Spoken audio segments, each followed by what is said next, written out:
Hello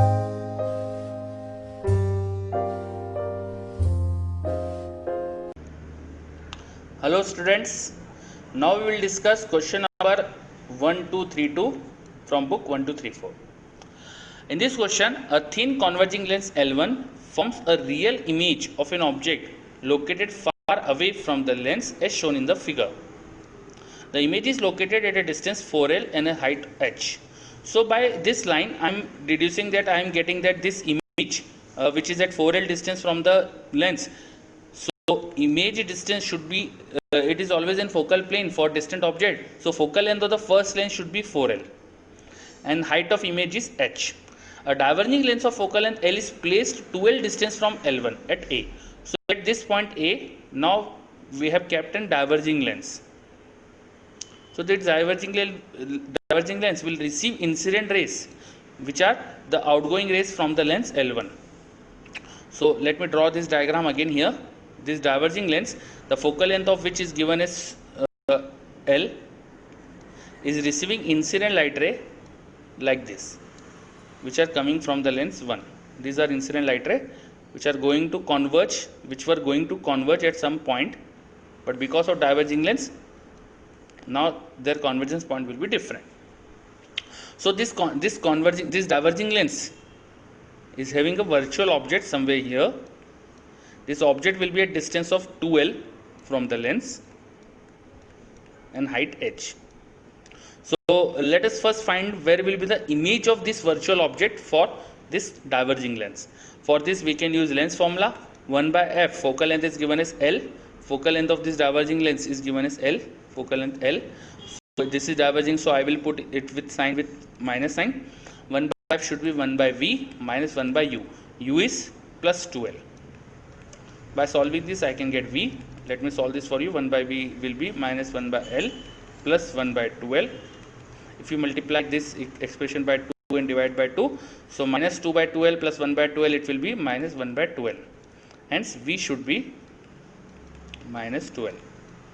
And height of image, it will be height of object time magnification, which is v by u. Height of object is h, magnification v is minus 2L, u was plus 2L. So it is minus h.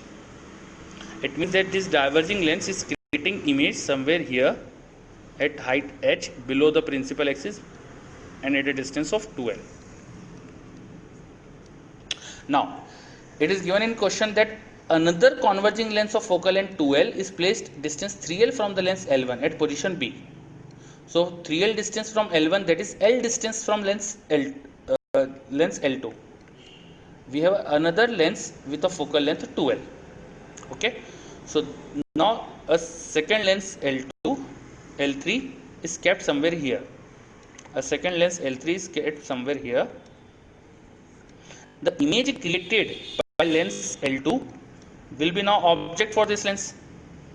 So this will be object for the lens. Okay, and this object is at distance 2L from the lens L1, L2. So distance from L3 will be 3L because these two lenses are at a separation of L. So this distance is 3L and height of object is h. Now we can find out the position of image. The focal length of the lens is 2L. Focal length of the lens is 2L. Just use the image position lens formula. You can get the position of image. So 1 by f should equal to 1 by v minus 1 by u. U is nothing but minus 3L. Solve this to get v. So it will give you 1 by v equal to this minus 1 plus. On the left side it will be again minus. Take LCM, it will be 6L. 3 minus 2, it will be 1. 1 by 6L. Hence v is 6L. And height of image again can be found out using magnification formula. Height of image should be height of object into v by u. Height of object, it was below the principal axis and it should be minus v 6L. U was minus 3L. So finally it is plus 2h. So final image is at a distance 6L, at a distance 6L from the last lens, and height of that image is 2h. In question, it has been asked find the height of final image. So height of final image is finally 2h. Answer. Thank you.